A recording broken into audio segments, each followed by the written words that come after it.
Great Britain and the United States may have abolished slavery more than 150 years ago, but today human enslavement and sexual trafficking is widespread.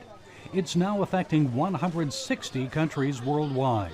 Trafficked, A Hope in the Dark, is a new documentary produced by the Montana-based ministry Vision Beyond Borders. It details sexual trafficking in Nepal and India.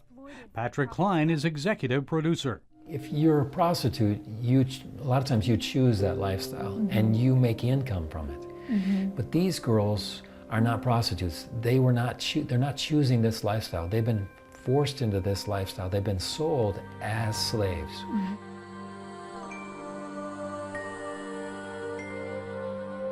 I would say the girls on the streets are young as probably 15, 16 years old, but we've heard stories of even 5-year-old girls being taken from the villages.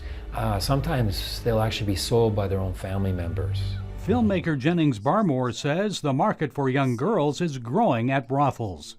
It seemed like their sell line every time was young girls, young girls, and that was the way they tried to pull you in, and just how perverse things have become to where the selling point of getting men in here is, younger girls.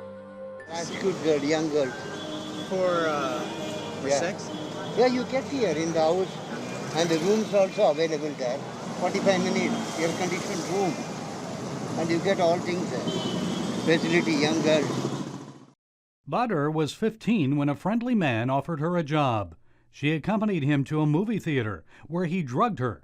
She fell unconscious and later awoke in a Mumbai brothel.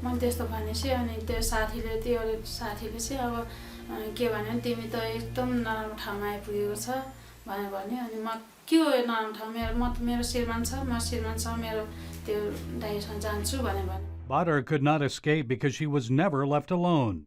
Vision Beyond Borders worker Debbie Che said sex workers never get a break from their degrading lives.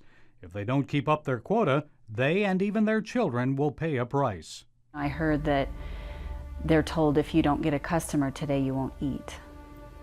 Wow. And that was really shocking. Or, if you don't cooperate, we're going to hurt your child. And so even their motherhood is violated. Some are denied the chance to experience the joy of motherhood. Patrick Klein says he's witnessed a new development in Kathmandu, Nepal. We're seeing abortion clinics coming up all over the place providing free abortion services. Is that cultural for them to allow abortion? I don't think it's cultural at all, and especially a culture that's very family-based, but it seems like they're finding this is supposedly the solution to these women becoming impregnated, so let's just abort the baby and you can keep going on doing what you're doing. So what is the solution to help rescue women, children, and others from sexual enslavement? Klein says people need to become aware of the problem. That's why he produced the Trafficked documentary. He also says prayer can make a difference. When Christians begin to pray and cry out to God, we see God working. The powerful thing in this documentary is the transformed life. When these girls come to know Jesus as their Lord and Savior, they find forgiveness for their own sins, but they're able to forgive the men and women that have used them. And what about Butter? She was enslaved for 15 years, but gained freedom after some Christians introduced the brothel owner to Christ. Butter eventually returned to her home village, where she was shunned by neighbors.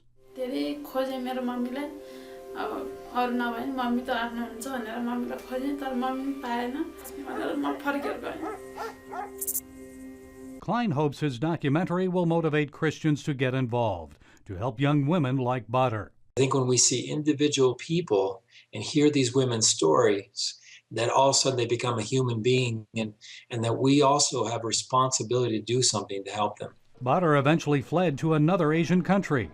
A Christian woman named Deepa helped her transition into a new life, one free from sexual enslavement.